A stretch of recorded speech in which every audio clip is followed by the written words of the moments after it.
I need to introduce a little terminology here called the critical point, or actually critical number, or critical numbers.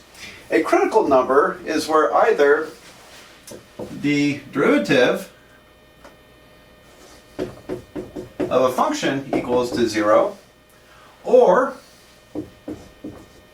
where the derivative is undefined. Okay, so critical values, critical numbers, critical points. Very important in our work here. Most of the time we're looking at this part here. Where is the first derivative equal to 0? And so what can happen? Well, if you have a function going around, right here, for example, is a critical number. The point is a critical point. And as you can see, when the derivative equals to 0, in this case, it reaches a relative minimum.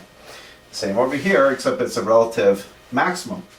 All right, now you can have a critical number without without anything really going on here as far as maximum or minimum. So right here, this is actually the graph of y equal to x to the third power. It turns out the first derivative is 0 here. However, it doesn't reach a relative minimum or relative maximum. But we call it a critical point because we want to look at that and examine it further. In other words, a critical number is where something interesting happens. Now, where is the first derivative undefined? Well, if a function is undefined, then we know we have possibly a vertical asymptote there. However, a function can be continuous.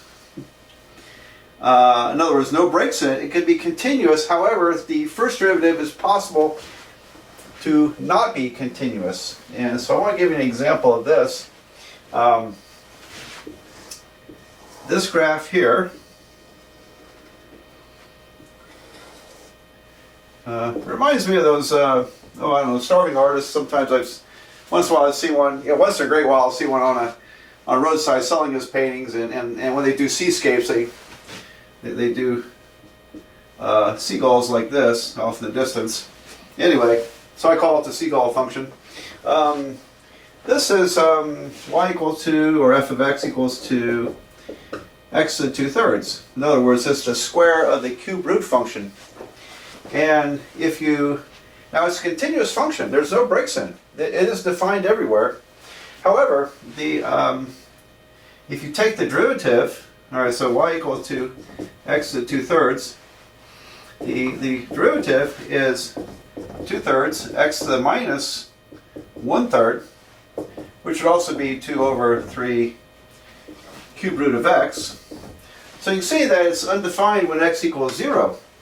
And so in other words, although the function is continuous, no breaks, it's not smooth because the first derivative is undefined at a particular point, actually at 0. Can't have division by 0. So right here we have a critical point, and or 0 is a critical number. And look what happens. It's interesting because the graph goes on like this, then it shoots back up again. It's not smooth there. It's jagged. Right. So these can tell us where there are without disregarding whether a function is continuous or not. If it's continuous, for example, then the first derivative equal to 0. Those critical numbers might be relative maximums or minimums. If it's but not necessarily. If it's undefined, then we have this kind of a interesting situation where actually the slope of the tangent line is literally undefined. The slope of you remember that from algebra, when the slope is undefined, it means we're talking about a vertical line as undefined slope. So that's what happens there. All right, so I wanted to keep that stored away, what a critical number or critical points are, because we will use them. All right, we'll go on to something new.